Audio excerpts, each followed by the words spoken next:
आज हम करने वाले हैं question 31 of chapter 32 of H C Verma. A wire of resistance 15 ohm is bent to form a regular hexagon A B C D E F A. मतलब 15 ओम के एक resistance वाले वायर को हमने बेंड किया है और बेंड करके हमने एक रेगुलर हेक्सागन बनाया है, मतलब जिसकी 6 साइड्स हों और जिनकी लेंथ इक्वल हो। ठीक है, find the equivalent resistance of the loop between the points.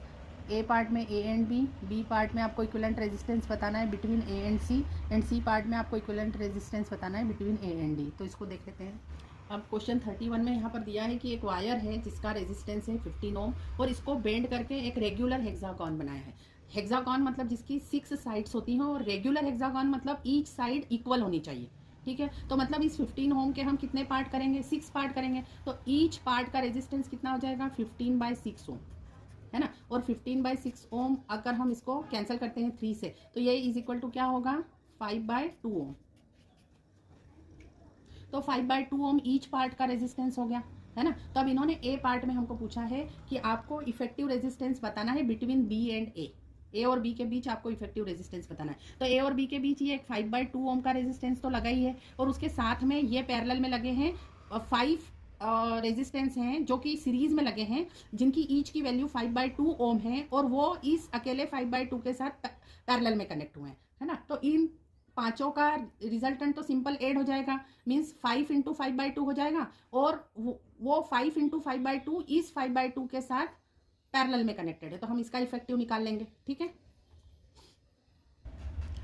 तो यहाँ पर दोनों पैरेलल में हुए तो यहाँ पर पैरेलल वाला फार्मूला लग जाएगा 1/rp = 1/r1 + 1/r2 से 1/5/2। तो ए और बी के बीच का है और ए और बी के बीच ये जो 5 रेजिस्टेंसेस यहाँ पर लगे हैं, ये 1 2 3 4 और 5, ये पांचों सीरीज में लगे हैं और उनका सीरीज में हम एडिशन करके निकालेंगे उसका। फिर ये यहाँ पर ए और बी के बीच पैरेलल में कनेक्टेड है तो इफेक्टिव रेजिस्टेंस निकालना है। तो ये हो जाएगा प्लस 1/5 × 5/2।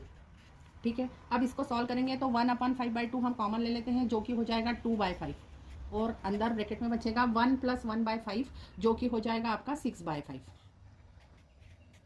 तो आपकी आर की वैल्यू हो जाएगी यहाँ पर 25/12 ओम। ठीक है, अब सेकंड पार्ट में इन्होंने पूछा है आपको इफेक्टिव रेजिस्टेंस बताना है बिटवीन ए एंड सी। तो हम फिर से हमारा रेगुलर हेक्सागन का सर्किट देखते हैं।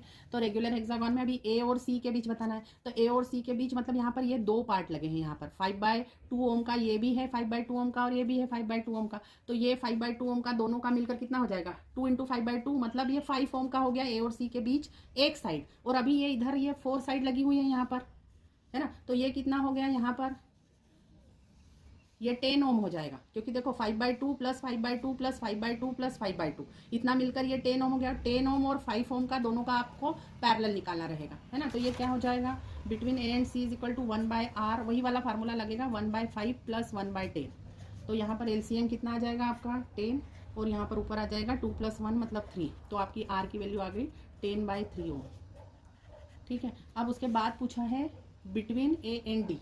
तो आप यहाँ पर देखिए ए एंड डी के बीच ये ए पॉइंट है आपका और ये डी पॉइंट है। तो ए और डी के बीच इधर से यहाँ पर 3 रेजिस्टेंस लगे हैं, मतलब 5/2 × 3 लगेगा यहाँ पर, है ना। या फिर आप 15 आप यूँ देख लें कि हाफ इधर लगा है और हाफ इधर लगा है। अब टोटल 15 ओम है तो यहाँ पर 7.5 ओम लगा है ए और डी के बीच और इधर ऊपर 7.5 लगा है क्योंकि ये तीनों रेजिस्टेंस का सीरीज मिलाकर कितना होगा? 7.5 ओम ही होगा। तो 7.5 ओम और 7.5 ओम पैरेलल में लगे हैं फॉर ए एंड डी। तो आपका क्या हो जाएगा? 1/r = 1/7.5 + 1/7.5। तो 1/r = हो जाएगा 2/7.5। That implies that r = 7.5/2 ohm. तो ये इक्विवेलेंट रेजिस्टेंसेस हुए between A and D. Thank you for watching the video. If you are liking our videos then please like, subscribe and share. Thanks of physics.